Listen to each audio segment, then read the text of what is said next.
murals, at iba pang mga medium, no? Ang nag-stand out yung paggamit niya ng mud o yung putik. Kaya, oo, naging semi-finalist siya ng Pilipinas Got Talent, Season 5. Tapos, nag-appear na rin siya sa Talentadong Pinoy, semi-finalist din. Tapos, naging grand finalist ng Kids' Choice. Nakapag-perform din siya sa India, no? Kaya,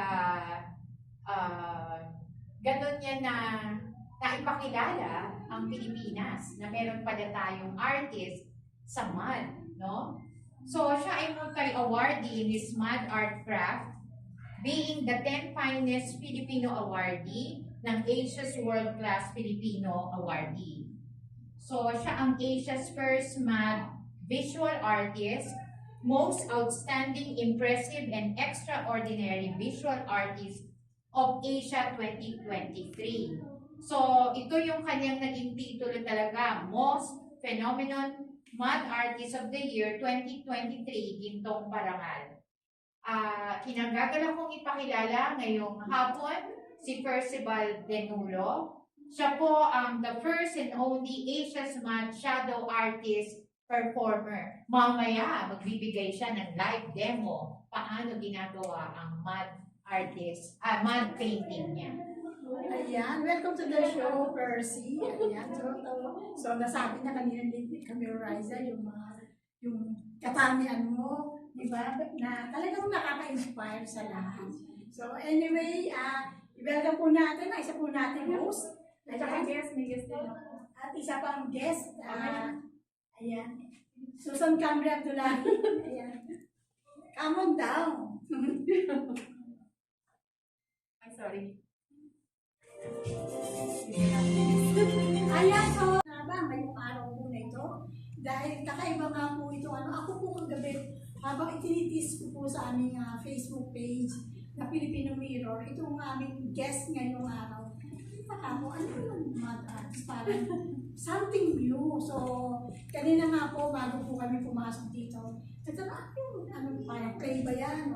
So, meron siyang sinabi pa kung anong uri ito na parang medyo na-surprise ako. Anyway, MUD artist Percy, ano nga ba yung kaninang sinabi mo? Parang punso ba yun? Ayan po. Una ay magandang hapon sa ating lahat, lalo-lalo po dito sa DWIZ News sa Usapang Payaman kay Ma'am. Una po kasi Ma'am Marisa, yung ang aming curator ng aming exhibit na nag-invite sa akin dito. At sa inyo Ma'am Eunice at kay Ma'am Susan po. Good afternoon po sa ating lahat. At doon naman po sa aking art na kanina ay napag-usapan natin Ma'am Eunice. Ito po ay galing sa bahay ng anay. Nakuha mo lang dyan sa parang, siyempre, hanapin mo ito. Hindi naman lahat ng paligid, pagtingin mo sa lugar natin, kunya sa bahay natin, may puso doon, diba? So kakaiba po itong kanyang materials na ginagamit. So, mabalik po natin. So, talagang nabanggit po ni Camry Riza na kayo po ay talagang renowned. At sumali pa kayo sa talentadong Pinoy, tama? So, kakaiba. Pag sinabi mo kasi talentadong Pinoy, nagkakaibang kaalaman. So, paano po nagsimula itong ganitong materials na ginagamit po sa painting? Nagsimula po yung aking MUD art dahil ako po ay sumasali sa mga TV shows, competition. Tuloy yung aking munang ginamit na materials is paint. So ang aking kasing mga subject na ginagamit more on religious, Jesus Christ. So ang nangyari nung time na yon, pinagbawal po kasi yung mga religious kahit nasa music. Kasi international yung ating sinalihang competition.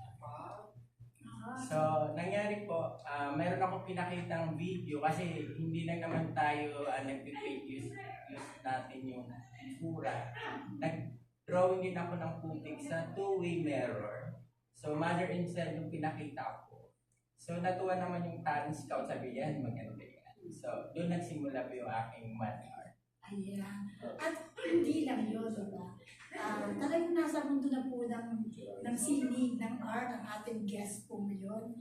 Dahil before na maging MUD artist, MUD shadow artist, ay nasa paggawa ng comics. Yes Buti po. po. Tama, illustrator, tama po ba?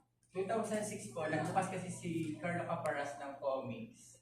So isa po ako sa nakuha na illustrator ng kanyang comics na Carlo Caparas comics. So nasa dugo po ng ating ng ating guest ang sinin, di ba? Kami Roriza, kami ng Susan. Kakaiba naman yung Stars, dito sa wood base. Wow, talagang may nagbibigay na po ng hit ang ating guest na kung ano yung ide-demo niya mamaya, Noel Lazar. Yeah. Pero balikan ko lang po doon po sa ngayon lang po nag-tune in dito po sa DWIC Coach Orthodox at sa aming YouTube channel at Facebook page at sa channel 23. Ang ating pong bad shadow artist ay hindi lamang po sa Pilipinas dahil natuklasan nga po niya ang kanyang galing nung nasa India po siya. So siya po ay international. Diba? So, tama po ba? Yes po, totoo po. Kasi nung time na yan is na-invite ako sa Di ba ang isa sa mga sa mga mahusay na artist na talagang kinatawa ng ating bansa para muli tayong makilala at maalala na meron palang Pilipinas. Anyway, talagang so ngayon i-erase po niya, meron pa siya sa ibang i-drawing dyan.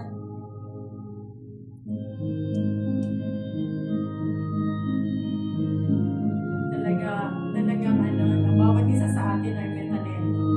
Anong talent mo? Tanan ko lang, mga rin, commercial sa Galing.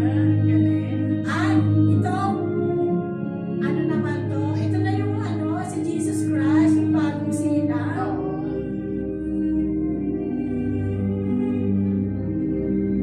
Ang husay.